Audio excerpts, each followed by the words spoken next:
Treaty withstood the test of time. आज ये शख्स इसको वेपनाइज कर रहा है। यहां पे ये मैं कहता चलूं कि मुख्तलिफ इसी हाउस में मुतअद्दिद बार मैंने ये बात सुनी कि प्रेसिडेंट अयूब खान ने खुदा ना खास्ता पाकिस्तान का पानी बेच दिया। तो या उन साथियों का जो यहां पे गवर्नमेंट बेंचेस पे भी, ये रिजीम के बेंचेस पे यहां पे बहुत बार मैंने आवाज सुनी है, या वो बात होती, उस पे सदाकत होती, तो आज आप अपने इस जॉइंट रेजोल्यूशन में ये क्यों कह रहे हैं कि हम लोग डिक्लेरेशन ऑफ वॉर करेंगे कि मोदी जो है उसने इस ट्रीटी को यूनिलैटरली सस्पेंड कर रहा है। लिहाजा 19 सितंबर 1961 1961 की इंडस वाटर ट्रीटी दुरुस्त थी, पाकिस्तान के फायदे में थी, और आज पाकिस्तान भैया आवाज होके मोदी को कह रहा है कि या तुमने इंडस वाटर ट्रीटी को वायलेट किया, ये एक डिक्लेरेशन ऑफ वॉर होगी। और जो लोग इस पे पहले दराड़े डाल रहे थे, झूठ कह रहे थे, उनको अपोलोजाइज करना चाहिए या फिर नेशन के सामने आके करना चाहिए कि जी हम लोग गलत थे। यहां पे मैं ये भी कहता चलूं जनाब स्पीकर कि 10 मई 1940 को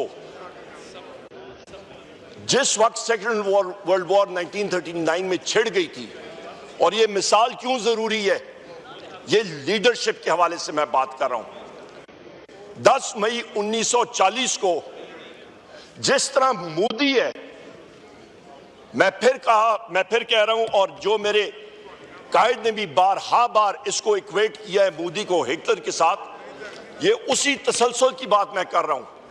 10 मई 1940 को हिटलर ने यूरोप के लोलैंड कंट्रीज को, लो कंट्रीज को इन्वेड किया। उस वक्त चेम्बरलिन था प्राइम मिनिस्टर बरतानिया का, और उसने उससे पहले हिटलर को अपीज करने के लिए जब वो पोलैंड गया, बरतानिया चुप।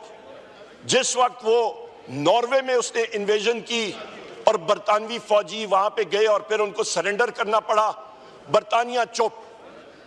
जब लो कंट्रीज की इन्वेजन हुई बरतानिया में और वेस्टर्न वर्ल्ड की आंखें खुली कि एक शख्स जिसने खून की होली खेलनी थी, जिसका नाम हिटलर था, उसका अभी रास्ता रोकना जरूरी है, और वो कोई कमजोर आदमी नहीं रोक सकता था। लिहाजा उसी दिन British parliament house of Commons का इजलास हुआ, वोट ऑफ कॉन्फिडेंस हुआ, और चर्चिल ने वो वोट ऑफ कॉन्फिडेंस जीती, क्योंकि उनको एक वॉर टाइम प्राइम मिनिस्टर चाहिए था जो कि मुकाबला कर सकता था हिटलर का, ना कि एक वीक नीड जिसकी काम पे टांग रही हो।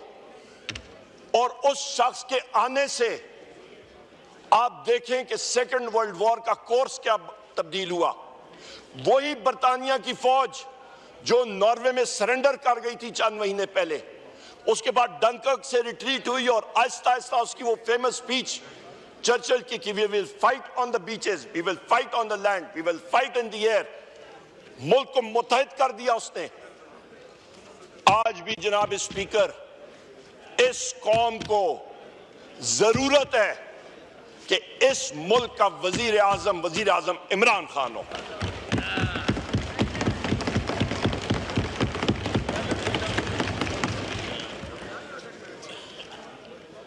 ये वजह मैं क्यों कह रहा हूं जनाब स्पीकर, हमें स्ट्रांग लीडरशिप चाहिए, क्योंकि यहां पे मैं पब्लिकली कह चुका हूं, अपने हल्के में था कल, वहां पे स्पीचेस भी कह चुका हूं, आपकी रिजीम कह चुकी है, आपकी मिलिट्री कह रही है कि हिंदुस्तान का अटैक इमिनेंट है, किसी भी वक्त किसी टाइम पे आ सकता है।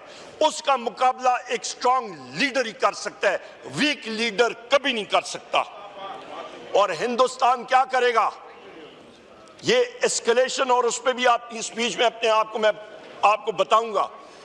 हिंदुस्तान ये attack, imminent attack, air launch stand off weapons के जरिए करेगा, अपना ब्राह्मोस सुपरसोनिक क्रूज मिसाइल के जरिए करेगा। पिछले साल जो एक ब्राह्मोस सुपरसोनिक क्रूज मिसाइल आके पाकिस्तान में क्रैश हुआ था, जनाब स्पीकर, ये कोई शब बारात की सुरसुरी नहीं होती कि आदमी पॉइंट करे और वो उड़ जाए। उसके मुख्तलिफ चेक्स एंड बैलेंसेस होते हैं। उस सुपरसोनिक क्रूज मिसाइल की रेंज तकरीबन आपकी 450 किलोमीटर से ज्यादा होती है। तो उसने जाके एक मखसूस जगह पे ही लैंड करना था। वो टेस्ट था पाकिस्तान के एयर डिफेंसेस का। हमारा क्या रिस्पॉन्स था उस पे?